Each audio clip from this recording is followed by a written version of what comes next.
Wonderful. It is so nice to see all of you here. Thank you for joining us. Our question is accessible truth. What is truth in a post-truth society? Now, I reckon back in 2015, this was the kind of question a stereotypical philosophy student would ask. The kind of person who dresses like Camus and stares into the middle distance and strokes their goatee and goes, yeah, but what is truth? Don't know if any of you are like that here. Nowadays, it's a question none of us seem able to escape. It's all around our media. Speaking on a talk show describing the US election, a Trump advocate called Scotty Nell Hughes said this last year. One thing that's been interesting this entire campaign season to watch is that people say that facts are facts. They're not really facts. Everybody has a way, it's kind of like looking at ratings or looking at a glass of half-full water. Everybody has a way of interpreting them to be the truth or not truth. There's no such thing, unfortunately, anymore as facts. Back in April, Time magazine put out this cover, which might come up behind me, asking, is truth dead? If politicians who show total disregard for the truth can gather steam and shock the pundits and even win, what does that say about us? What does that say about our world? It leaves us wondering if truth claims are anything more than a rhetorical device. And what we see is people who use the truth as something to serve their agenda, their ideas. We see people who are more invested in having the facts on their side rather than being on the side of the facts. How did things get this way? Now, we've only got a few minutes this lunchtime, and I think it would take hours to work through philosophy and how we got here. So what I'm about to say will probably lack a bit of nuance, but I do want to give a little bit of a brief overview. I think we can see something like the beginnings of our quandary in a comment from Friedrich Nietzsche. Writing in a notebook, he puts it like this with his regular touch of grandeur. Against that positivism, which stops before phenomena saying there are only facts, I should say no. It is precisely facts that do not exist, only interpretations. And that's an insight that later postmodern thought would harness. All our knowledge comes from a particular perspective. Our rational faculties do perceive the world around us, but they need to interpret what they perceive, which means that there is no knowledge that is not situated in some particular time or culture or language or paradigm. And therefore, all our knowledge is limited. Short of a being who would transcend time, culture, place, short of being God, in other words, our access to the facts is always mediated by interpretation. And if you're a pessimist, therefore always at a critical remove, always at a distance. And for some thinkers who've run with that insight, that then douses everything in suspicion. The suspicion that the person who tells you that their perspective, their idea is the truth, might be trying to take advantage of you. That truth claims might be a power play. Michel Foucault put it like this. He said, truth is a thing of this world. It is produced only by virtue of multiple forms of constraint, and it induces regular effects of power. Now just think, Foucault's observation came in the 20th century. A century unrivaled in war, exploitation, and genocide. And what was driving that savagery? It was educated thinkers, many of them running with ideas from the West, making sweeping truth claims they believed legitimized their methods. What is truth?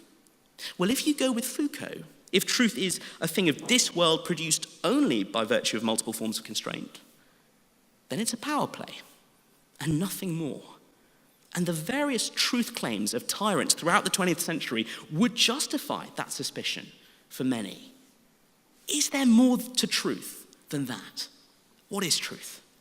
Well, before I try and answer that question, and I will try, I think there's something we need to do first. First, we need to think about the questioner. One of the most astute observers of a post-truth philosophy was the Czech dissident and playwright Václav Havel. And he saw lots of people suppressed intellectually and culturally in his home, and he saw many of them sacrifice truth to power. So he wrote this in his essay, The Power of the Powerless. Each person is capable to a greater or lesser degree of coming to terms with living within the lie. The point he's making is no one is immune to post-truth. But even in that, he saw something else as well. And so he continued to say, individuals can be alienated from themselves because there is something in them to alienate. Because there's something in them to alienate. There are all kinds of answers people will give you to the question, what is truth? But Havel shifts our focus to the questioner. Before we deal with this question, what is truth? We've got a prior question. Who's asking? Who's asking? There's something in us to alienate. What is it? You see, until we've adequately answered that question, we won't get any further in our search for the truth. If our account of ourselves as knowers, as human beings, is insufficient, then our grip on what we claim we can know will always be loose. And until we found an adequate definition of ourselves, we will never know if our truth claims are power plays. In fact, even asking that question could be a power play. So who are we? Who are you? Well, I showed you that Time magazine cover. 50 years ago, they published an identical cover, this time asking the question, is God dead? They think the questions are related, and I'm inclined to agree. These two magazine covers illustrate the great shift there's been in the West as we've embraced a diminished view of what human beings are. What are you? For centuries, there was a consensus answer to that. Creatures made in God's image. Rational beings possessed of innate dignity, which means that your hold on the truth as a knower, while never exhaustive, while never perfect, was nonetheless real. We have since settled for a diminished conception of human beings. One of our leading thinkers, Stephen Hawking, puts it like this: the human race is just a chemical scum on a moderate-sized planet orbiting around a very average star in the outer suburb of one among 100 billion galaxies. We are so insignificant that I can't believe the whole universe exists for our benefit. Now that's quite a downgrade from being made in God's image to just a chemical scum. And the key word there is just. And this reductionist view of human beings has a knock-on effect on other things too. For one thing, it jeopardizes our grip on the truth as knowers. Charles Darwin expressed this view in a letter. He said, "But then with me, the horrid doubt always arises whether the convictions of man's mind, which has been developed from the mind of the lower animals, are of any value or at all trustworthy." Now, I'm not knocking the theory of evolution, and it certainly helps us understand how rational faculties might have developed, but taken on its own, as a blind, unguided process, it cannot validate those rational faculties. If the process of evolution was completely unguided, then why should we trust what our minds tell us? If all we've evolved to do is survive, and apart from a personal creator, there is no wider purpose to posit, why trust that to tell us things about the world? And that applies to our moral reasoning as well. All our ethical convictions are jeopardized if we reduce what human beings are. Take the famous insistence of the US Declaration of Independence. Thomas Jefferson wrote, "We hold these truths to be self-evident, that all men are created equal and are endowed by their Creator with certain unalienable rights, that among these rights are life, liberty, the pursuit of happiness." Almost makes you want to be an American, because it's such a beautiful vision of dignity and freedom and equality for everyone. But where is there room for any of that in a secular universe? How could any of that high-minded thinking apply to just a chemical scum? The political philosopher Leo Strauss updated it for the 20th century, and he wrote this tongue firmly in cheek: "All men are endowed by the evolutionary process or by a mysterious fate with many kinds of urges and aspirations, but certainly no natural right." Taking God out of the picture was a tempting move. And when you consider the oppression and the injustice that institutional religion has created, very easy to understand why. But it's a move that has hollowed us out. And if we embrace this picture of what a human being is, then we're left in a desolate place. We can't affirm anything with genuine confidence. We can't really trust our rational faculties. We can't ever get beyond our interpretation of the facts. Maybe worse still, we can't cry out against injustice. We can't protest evil. This hollowed out picture of who we are, it doesn't square with how we live. It doesn't square with how we view one another. And it's incoherent. Because if the logical reasoning people use to define themselves as just chemical scum is true, then it's undermined itself. In other words, if you really were just a chemical scum, you would never know that. You'd never be able to say it. You see, in order to ask the question, what is truth, in any meaningful way, we are already assuming that the question means something. We're already assuming that we have a relation and a responsibility to the truth in question. So we mustn't let the pendulum swing from one untenable claim to another. You see, of course we want to question the power play that might be going on in any truth claim anyone makes. But I think we also want to analyze the truth claim that all truth claims are power play. We want to subject that to its own reasoning. And what we find is that leaves us in a position of not really knowing who to trust. The philosopher Roger Scruton put it like this: a writer who says that there are no truths or that all truth is merely relative is asking you not to believe him. So don't. And don't think this is just about being picky with logic. Abandoning truth claims means more oppression, not less. The Oxford professor Alan Ryan, writing in the London Review of Books in the 90s, he wrote this: it is, for instance, pretty suicidal for embattled minorities to embrace Michel Foucault. The minority view was always that power could be undermined by truth. Once you read Foucault as saying that truth is merely an effect of power, you've had it. Do we still believe that truth can undermine power, can undermine tyranny? I hope we do. I hope you do. Speaking on Desert Island Discs, the veteran journalist Christiane Amanpour reflected on her interview with Slobodan Milosevic, the butcher of the Balkans. And she said, I asked him how he could sleep at night. And it's very difficult when you have the facts and you've been on the ground and you've seen the carnage and you've seen the destruction. When you then go to the leader and you bring them the facts and they just deny it. They just sit there and deny it. So your challenge is to constantly bring them back to the facts. See, without the facts, Amanpour would have had to let Milosevic off the hook. So what is truth? Well, there have to be limits to the answers we can give. But just seeing how tyranny flourishes when truth is devalued, we've got to say something. So what do we say? Well, we are not the first to ask, what is truth? Power play and post-truth are ancient conditions. And I just want to take you to a moment 2,000 years ago where a condemned man was brought before a Roman magistrate. And the imperial official, Pontius Pilate, was fascinated by the person in front of him. In fact, he would never meet anyone as intriguing, as challenging, or as strange as this Jewish man on death row. And the man said this: the reason I was born and came into the world is to testify to the truth. Everyone on the side of truth listens to me. What is truth? Retorted Pilate. And then if you read, he proceeds to let this man, though innocent, go to his death. You see, on the one hand, you have a Roman authority with every institution and privilege on his side.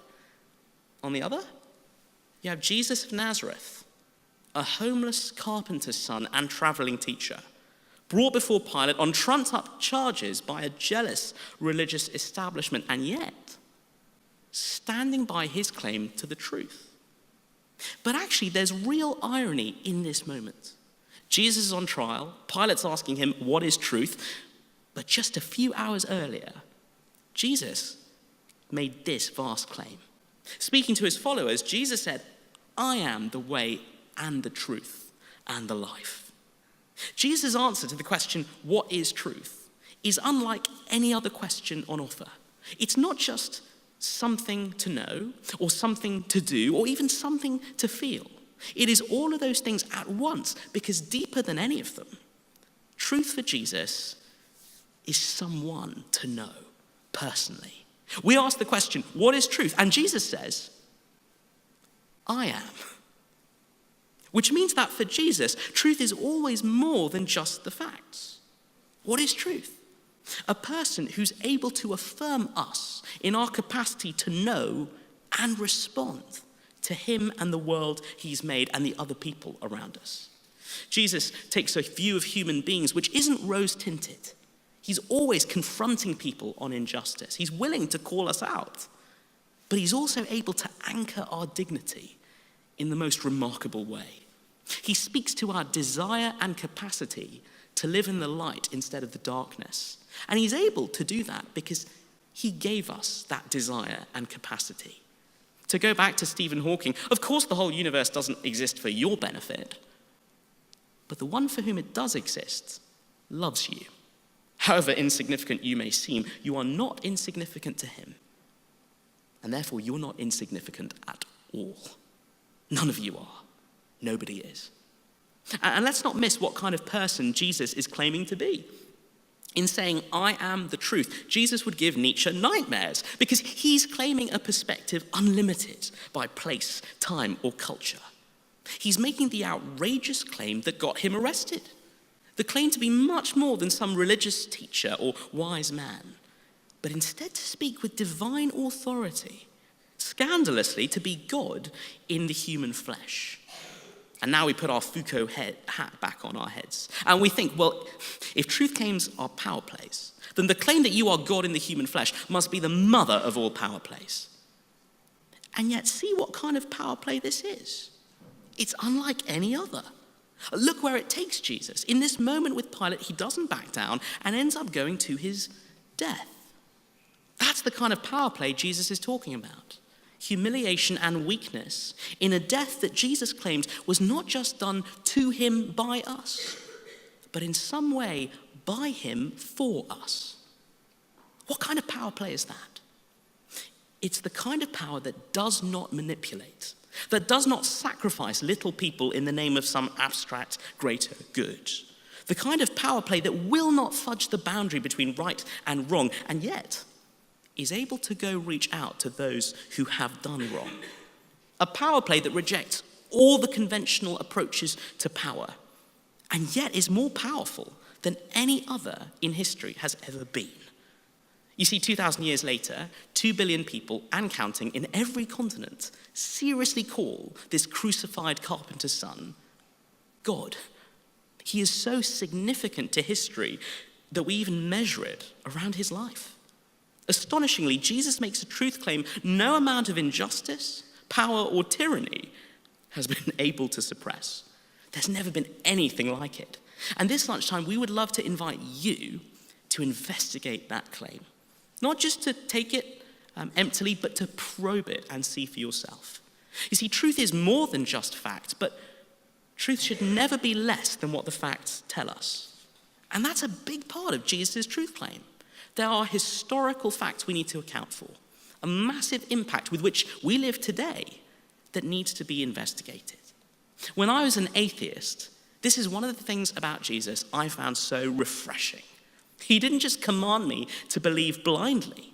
You see, because Jesus claims to be God in human flesh, and because he ties that claim to things that happened in history, that means his claims are falsifiable. You can test them.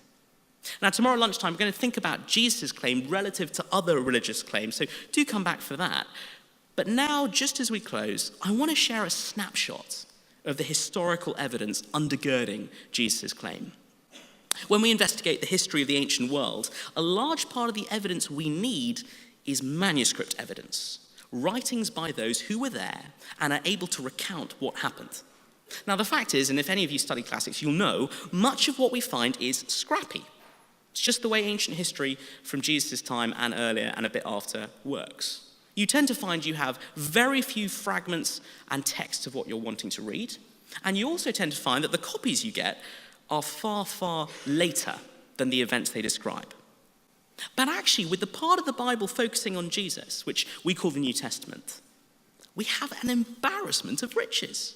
We have stacks and stacks of manuscripts and papyrus fragments and so on, and we have them dating back really early, very far back towards the time of their writing. It is unlike anything else in the ancient world. Just a quick example.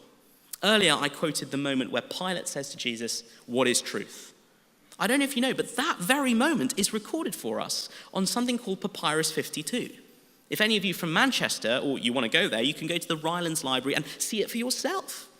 And because of the handwriting used for the Greek here, scholars date it to around AD 125, which is only 30 to 40 years after the book from which it was written. That is astonishing. There's nothing quite like that in the ancient world. And that's just our earliest physical fragment. The earliest Christian writings of all come from a man called Paul, and his letters are dated as early as the late 40s, early 50s AD. That's some 15 years after Jesus' crucifixion. I wish I could say more. Do ask me questions. But to cut a long story short, maybe 200 years ago, people could dismiss the New Testament. Maybe back then they could theorize that the texts were written much later and ideas and traditions around Jesus gathered steam and took time. But that's not a view we get to hold anymore. Since then, an academic discipline called manuscript criticism has emerged, and scholars from all kinds of faith backgrounds and none have subjected the New Testament to piercing scrutiny, and the consensus has shifted decisively. So yes, we absolutely can find references to Jesus outside of early Christian writings, but when you look at the writings about Jesus in the Bible, we have every reason to take them seriously. They're the earliest evidence we possess. They bear the hallmarks of eyewitness testimony, and they're worth looking at. Wonderfully, you can take some of that away, this book, John's Gospel, I've already quoted from, and plunge into it for yourself. The fact that this is good history doesn't automatically mean it's true, but I think it means that it is essential reading. And it means the vast claims Jesus makes are yours to assess and explore, and if true, even have. Now, you might be wondering, why should we take what Christians are writing seriously? Won't they just be biased? Well, of course they were. All history is biased. Postmodernism has yielded that key insight. Everyone doing history is telling a story from their point of view with their agenda. But you see, the fact of the bias of early Christians is part of why they're more compelling, not less. More convincing, not less. And that's because what we're normally used to is history written by the winners. Those with power, those on the side of the establishment, framing the narrative in a way that ennobles them. History is written by the winners. But when you read these texts about Jesus, you're reading history written by the losers. People whose faith in Jesus was violently opposed everywhere they went. They gained nothing by standing by this so-called good news about Jesus, and yet they did. And it grew explosively. Why? I think that leaves all of you with a real challenge. How did this message about a crucified carpenter's son ever get off the ground? Why did so many people stand by it? What do you make of it? These are questions that every thinking person needs to face. So come back to some of these talks, take away this copy and read it for yourself. But as I finish, just a word of caution. As you'll find if you look at Jesus' life, he is an expert at unmasking hypocrisy. That's why the religious establishment found him so hard to be around. We want to ask him big questions like, what is truth? And he does have answers like no one else to offer. But he's also uncomfortably good at questioning us, the questioners. And I find that he has a way of cutting to my heart that threatens my agendas and often my selfishness. So please do investigate him with an open mind, because if it's true, you have everything to gain and nothing to lose. But as you bring your open mind, remember this from G.K. Chesterton. Merely having an open mind is nothing. The object of opening the mind, as of opening the mouth, is to shut it again on something solid. The stunning discovery seekers find in Jesus is this. Open your mind to his truth claims, and you find someone solid. Someone whose truth claims do make sense of your capacity as a knower, but do far more than that. They speak to the deepest longings and desires of your heart. They come face to face with your questions and offer something completely wonderful. You find someone for whom truth and justice and even love are all connected at the deepest level. Someone whose greatest display of power, whose power play, was his death for your life. Someone worth knowing about, and someone who wants to know you.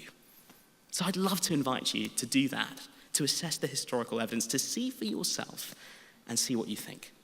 Thanks so much for listening to me. I think we're going to have some questions now. I'm going to invite Ollie back up.